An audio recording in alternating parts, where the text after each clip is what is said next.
believed to be one of the three possible types of government by Montesquieu.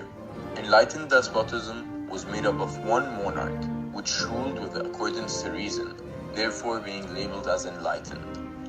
These monarchs believed in the benefit of the people and equality. They gave rights to the people and believed in the understanding of society.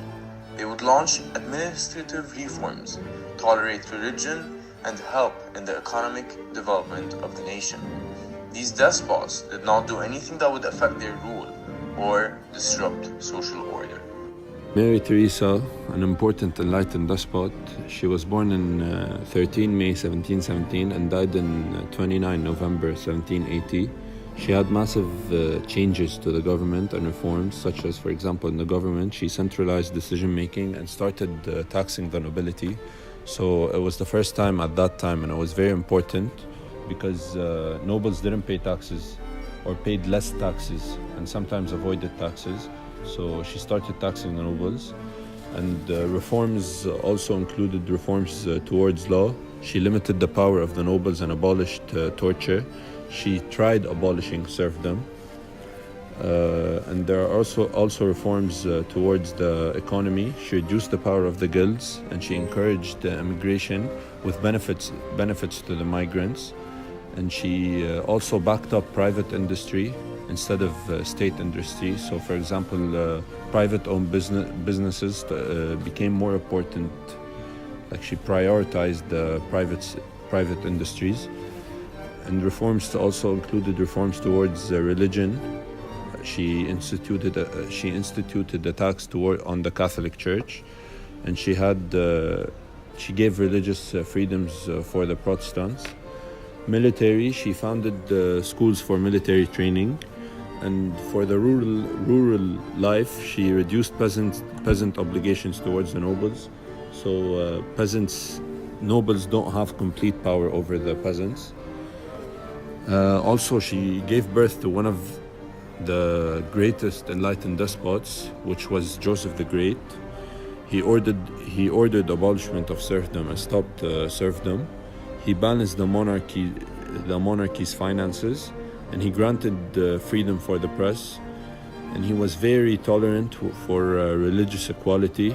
Joseph the Great made this country not based on religion. So basically, usually the Catholic Church or churches in countries had the power over the people, and they would have a huge say in government policies and foreign affairs. But Joseph the Great made the church not responsible for aspects such as government and economy and foreign affairs, and basically he made it secular. Frederick the Great was born on January 24, 1712 and died on August 17, 1786. He was an enlightened despot that ruled Prussia from 1740 to 1786, where his main concern was to defend the system of government, which was an enlightened monarchy, to be able to codify and simplify the Prussian government. Frederick's reforms was to improve the education system in Prussia, allowing to have a state-funded primary school. He also took a look at improving the conditions of peasants into heavy consideration, while also tolerated religious differences. He banned capital punishment and torture.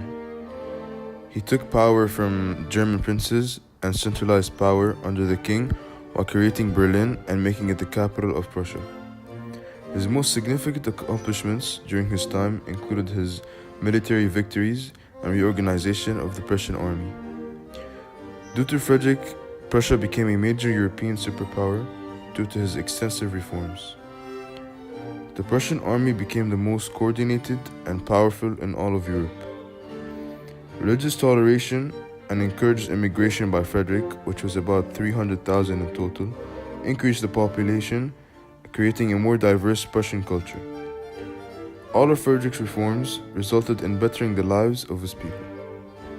Why Frederick the Great was so great despite his success in the military victories and reorganization of the Prussian armies was because how he created a more powerful military than his father, Frederick William.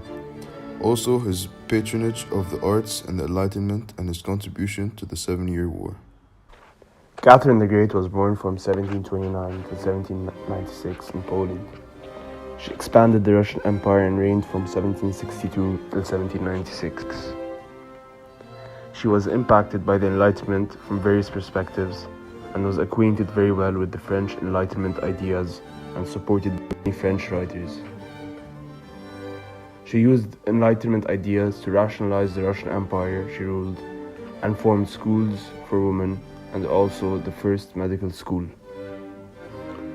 Catherine also imprisoned pundits that spoke about serfdom, and most importantly, she came up with medical insurance for people. Lastly, she abolished the torture to criminals and allowed freedom of religion. And in addition, she expanded the territory of Russia by going through war and becoming a great empress of Russia.